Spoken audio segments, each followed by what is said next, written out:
At one point, Tony Ferguson was one of the most feared names in the sport of mixed martial arts across any weight division. His nickname being El Kukui was extremely accurate of the presence he brought to the cage.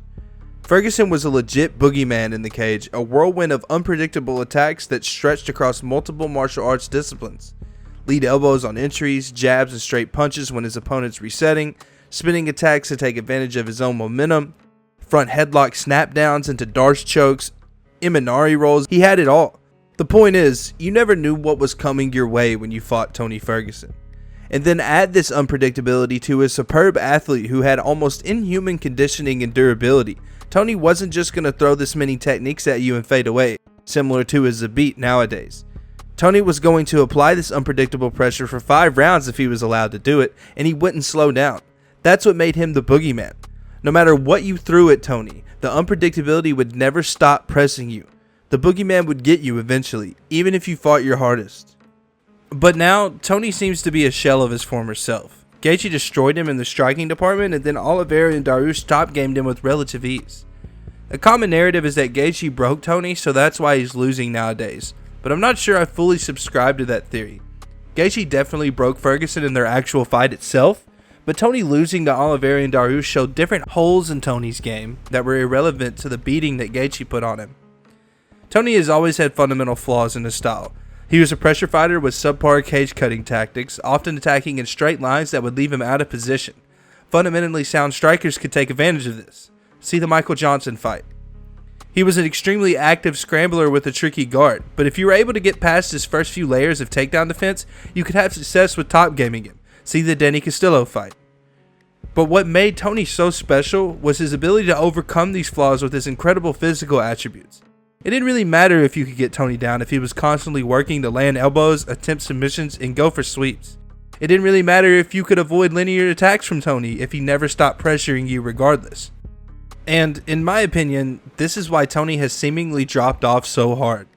When he was in his prime, his style was so over-reliant on athleticism and other physical attributes that once those gifts started to fade, his effectiveness dropped off significantly.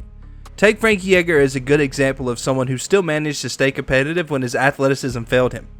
That's because Frankie Edgar had a solid baseline of fundamentals that allowed him to control a fight wherever it went without over-relying on athletic gifts. He was 38 years old when he had a super competitive fight with Pedro Munhoz, that he lost in my opinion. And that's mostly due to his skill set allowing him to stay safe even though at 38 years old, he wasn't half the athlete he used to be. And Tony Ferguson is the opposite of this in my opinion. Now that he's not as athletic as he used to be, he finds himself in positions that he can't work his way out of. Whereas in his prime, he could probably keep pushing until he's back on his feet and finding success. Watch the fights with Oliveira and Dariush. Really pay attention to the work Tony's trying to do. For example, he often relies on cage walking and he does a decent job at it. But once he uses that initial burst of motion to cage walk, it's like he can't keep pushing to capitalize on the space that he created.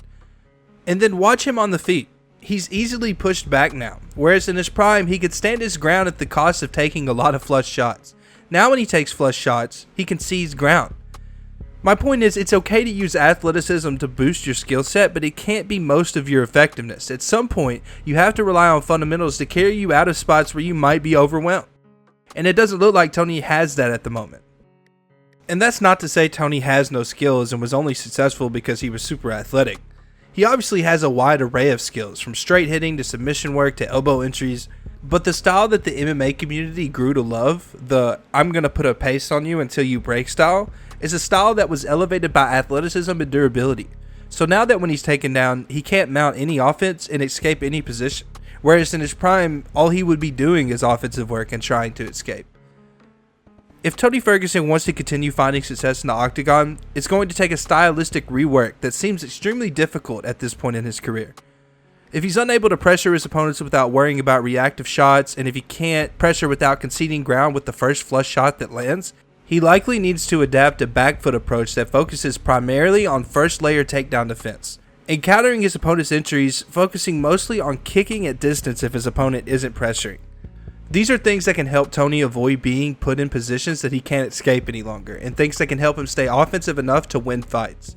And it won't be as exciting as prime Tony, but at this point in his career, winning is far more important than being entertaining. Prime Tony Ferguson was legitimately the boogeyman.